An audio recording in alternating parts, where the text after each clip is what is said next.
Katamari series rolls on with Katamari Forever, which combines new and classic levels with all new special effects. We're here at the Tokyo office of Namco Bandai to find out what makes this Katamari the best one yet. Okay, Mr. Sunshine.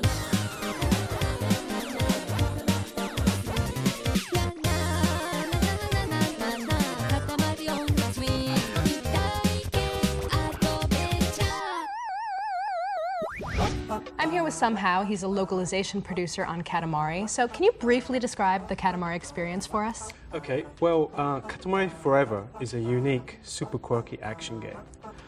It's the type of game that can't really be explained. The gameplay has to be experienced firsthand to fully understand the concept.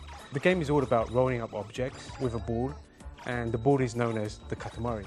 Basically, anything that you see on the game screen can be rolled up, provided that your Katamari is big enough to do so. The premise itself is extremely simple, but I think that it gives players the same kind of satisfaction that they can gain in everyday life. People in general like to collect things. You know, some people like collecting CDs, other people like to collect movies, for example, and so on.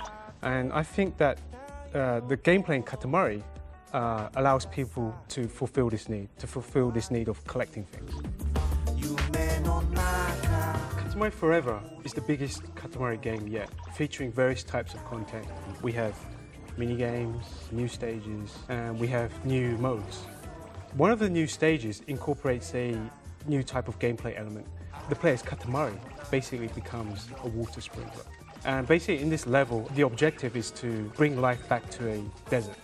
As you're rolling, you'll see things come back to life. You'll see flowers, trees, plants, and other things come back to life. Other than the typical bright, colorful Katamari style, what are the other visual styles in the game? So basically there's 4 new filters. There's new, there's classic, and there's wood, and there's also comic. So are these visual styles something that you have to unlock, or can you do them right from the beginning? You'll have to unlock. Oh. So you'll have to play through the game from start to finish to basically unlock all the filters. So this is really the first time that Katamari is able to use the 6-axis controls. How is that going to change the gameplay? Well, with this new installment, we've incorporated a new move called the Prince Hop. And basically, this new move allows the player to jump, and it's performed by tilting the 6-axis controller upwards. With this new move, players will be able to reach inaccessible locations with ease. They don't have to concentrate on getting their Katamari to a certain size before reaching a particular location. They'll be able to go there straight away by jumping there.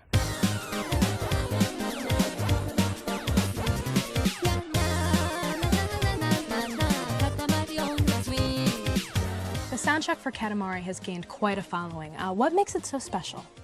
I just want to hook as many people into the Katamari world as I can. That's the feeling I had in mind when directing the sound for the game. That feeling combined with some originality is what has led people to find the music and sound from the game as special. We hear there's going to be some remixes of the original tracks for Katamari Forever. What can we expect of the soundtrack? We chose the tracks from the series that we really have strong feelings for. There was a lot of thought put into who we really wanted to cover each song. I made offers to artists who I really admire. It would have been nice to be able to ask more foreign artists. The Japanese version of the soundtrack is to be an electric and organic 2-disc set. So, do you create your own sound effects for Katamari? And if so, how do you do it? Main sound effects and sounds that were hard to describe to others to produce were made by myself. The sound effects in Katamari Damacy are more about the idea than the technical side of how to produce them. I try to have fun and interesting ideas for each sound effect. When I can't think of an idea like that, I try to create a more realistic sound. For instance, there are items which make sounds when rolled up. I try to put a sound effect to any object that could possibly appear like it would make sound when rolled up. So for example, when you roll up a radio, it'll play a funny tune in Japanese. I do test a lot of sounds. I first make a pilot version for myself. For some sounds, this first version stays in the game. Other sounds have to be redone by the sound staff. For instance, there are all the voices that people make when rolled up. For these, I really do my best to decide mostly what I want at the pilot stage. I don't decide on any words ahead of time. I'll find some random person in the company, have them look at a screenshot or two, and record what they think the voice should be in the game. Many voices like these remain in the final version.